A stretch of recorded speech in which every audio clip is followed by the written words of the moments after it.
Who's that? Commander Claw. Who's bad? Commander Claw. If you clicked on this video, most likely you found Sekki's season guide in a bulk box, or you've always been admiring on how to build this commander. I can tell you he is my top 10 favorite commanders out of all my cards, out of all my decks, sorry. And I want to share some important cards that you must have with him. If you're building this deck, you got to have this infinite combo. Otherwise, I don't think he's really going to win. So he's really a combo commander, but it's mono green. So I think that's just inconspicuous. And honestly, as I played this commander against my pod, they were very hesitant and reserved on how to play this commander. So your first time opponents playing this commander may be a little confused on how to attack him, how to stop your game winning scenarios, because they just don't know what's coming. Let's talk about this infinite combo real quick. You got to have Sekki Season Guide.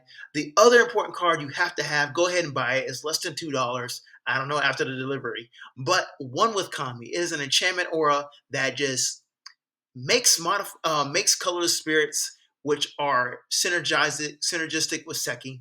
You got to have either a blasting station or astronaut's altar, and you be able to create one of these combo cards situations, either infinite damage, infinite sacrifice triggers, infinite ETB, infinite leave the battlefield, infinite death triggers, infinite colorless mana, infinite death triggers, infinite ETB, infinite leave the battlefield, infinite sacrifice triggers.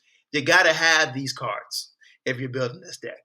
Otherwise, it's going to be very vanilla and very obvious what you're trying to do with this commander. Let's get started.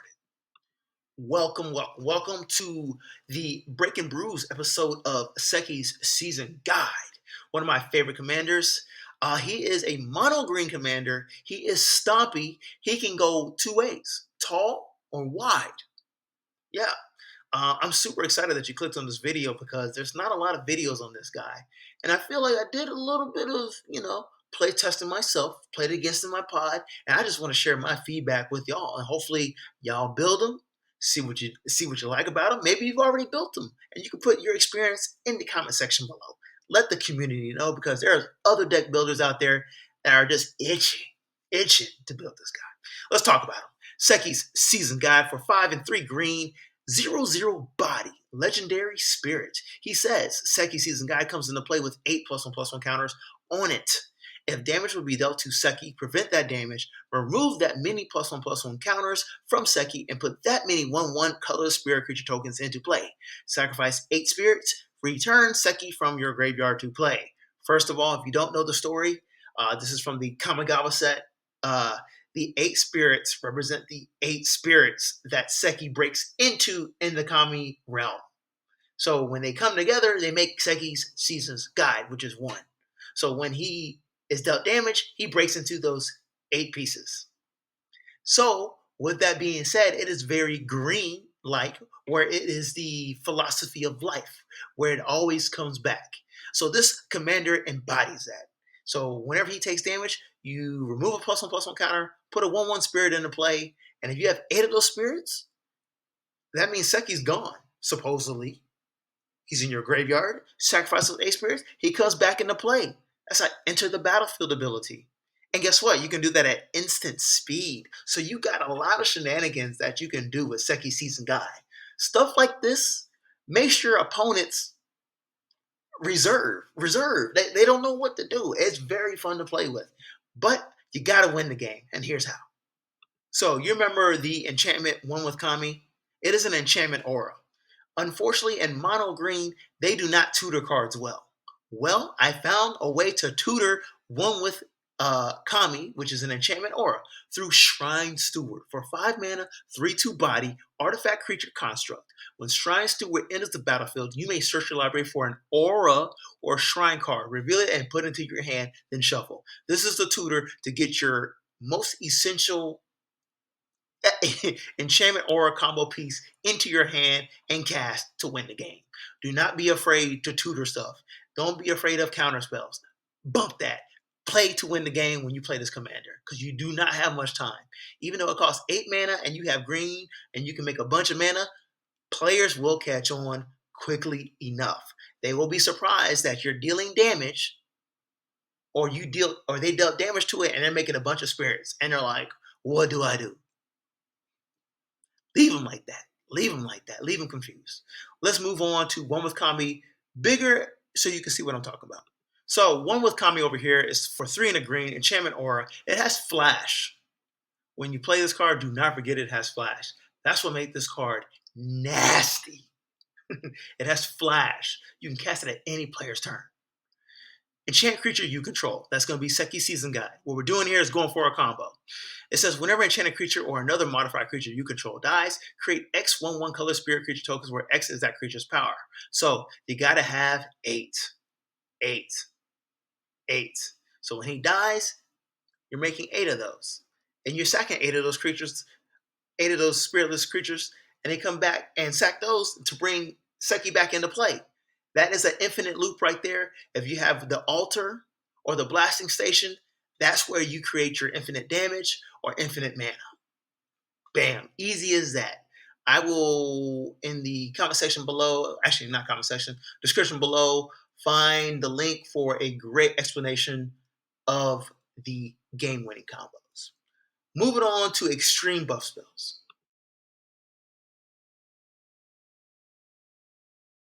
This is one of my favorite cards with this deck, Visions of Dominance for 2 and a green, sorcery. Put a +1/+1 counter on target creature, then double the number of +1/+1 counters on it.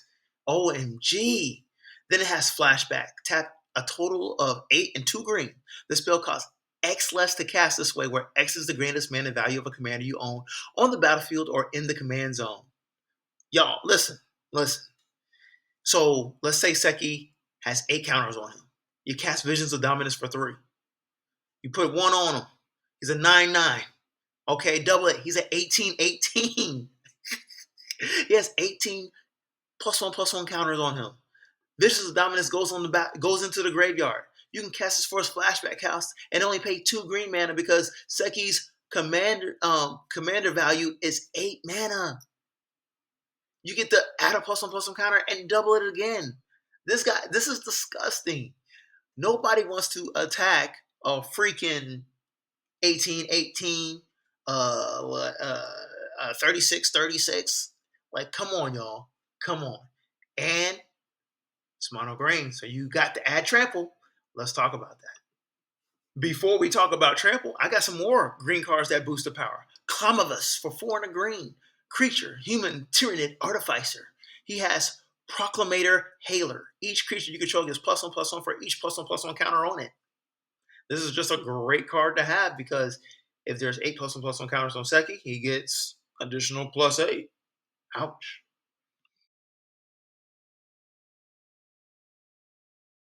Dragon Fangs for 1 and a green, enchantment creature. Enchanted creature gets +1/+1 and has trample. Sekki needs trample. You will not be able to play if he does not have trample. You will not be a threat. An 8/8 vanilla creature is not going to survive in 2025 in the world of Magic. I promise you. Promise you. Power creep? That's not even power creep. That's just basic 101 of 2025. Vanilla creatures don't survive. Anyways, Dragon Fang says when a creature with converted mana cost 6 or more comes into play, you may return Dragon Fangs from your graveyard to play, enchanting that creature. Pretty much, Dragon Fangs does not get removed at all. Every time you cast Sekki, bam, Dragon Fangs comes back into play. Okay, moving on to Herd Heirloom from the Tarkir Dragonstorm set. For 1 and a green artifact. Awesome card here. Tap it, it's a mana rock. Add 1 mana of any color. Spend this mana only to cast a creature spell. We're going to focus on Sekki, mono green. Anyways, tap it until end of turn. Target creature you control with power 4 or greater gains trample. And whenever this creature deals combat damage to a player, draw a card. Well, Sekki is an 8/8 with trample. And when you deal damage, you get to draw a card. That's going to be very vital in mono green. Very vital. Moving on to an important aspect while you're building Sekki. As I played with Sekki Season Guide, he is no good if he doesn't have trample or death touch. There's a reason why you got to have death touch. Because you got to deal damage to those creatures that are in your way. Right? And how can you do that without attacking? Besides attacking? Fight spells. But before we get to fight spells, here are some cards to give Sekki Season Guide Death Touch. We got Hunter's Blowgun for 1 white mana artifact equipment. Equipped creature gets +1/+1. Equipped creature has Death Touch as long as it's your turn. Otherwise, it has Reach. Not bad. So on other players' turn, you can block flyers. On your turn, he's got Death Touch. Equip cost 2. Cool. Next up, we got Basilic Collar for 1 mana. Equipment. Equipped creature has Death Touch and Lifelink. Equip 2. Okay, when we do fight spells, what do you think is going to happen? Hey, if we target a creature, it's going to die automatically through Death Touch, and you get to gain life. Let me show you a fight spell. So when you have Death Touch or Lifelink on a creature, you got to capitalize on fight spells. Prize Fight is a great example for 1 and a green. It's an instant. Target creature you control fights target creature you don't control. Each deals damage equal to its power to the other. Create a treasure token. Cool. The best fight spells are going to be instant speed because opponents will not see it coming, right? An 8/8 with Death Touch, they're just hoping you don't attack. And guess what? They're putting up blockers so they can get ready for the battle. Okay? But if you got an instant speed fight spell, you can just get rid of it. And there are other spells that say, in green, that says target creature deals damage equals to its power to another creature. Now that's even better because it doesn't fight the creature. It just deals damage equals to its power. So that creature's dealing damage, and you can use that Death Touch ability right there or Lifelink. Moving on to the next card. Okay, we got Sage of the Fang from Tarkir Dragonstorm, y'all, for 2 and a green, human druid. When this creature enters, put a +1/+1 counter on target creature. Then he has the ability Renew for 3 and a green. Exile this card from your graveyard. Put a +1/+1 counter on target creature, then double the number of +1/+1 counters on that creature. Activate only as a summary. Why this card is so good to me is because if it's in your graveyard, it can double the counters on a creature. That is awesome. Who cares if you never cast it? If it goes into your graveyard some way from self-mill or an opponent discarding in your hand, you have the option to double the amount of counters on a creature, and that's going to be Sekki, making him from a 8 with 8 +1/+1 counters to 16 +1/+1 counters. We trying to win the game. Moving on to the summary. Thank you for watching this video. If you're watching this video, I know you are a fan of Sekki Season Guide and you're specifically trying to build this commander. Super fun, super cool, but I promise you, you got to add that infinite combo in that deck to win the game. I've tried the other ways where you purposely make them take damage and you got 8/1/1s and you can go wide and give them all these anthem effects and trample your opponent, eventually overrun. Look, that's obvious. That's obvious. That's obvious. Don't do that. Don't do that. You can have that as a package with a limited package, but don't do that. Your opponents will see that coming. Or if they see a giant 8/8 that's doubling its power and is attacking me, oh, okay, I see a Voltron commander coming at me. Whoopsie-doo. But if you're playing the game politically, playing it right, got a nice little pace, kind of in and out of the battle or shenanigans, I think Sekki's a great commander. Finish the game off with your combo.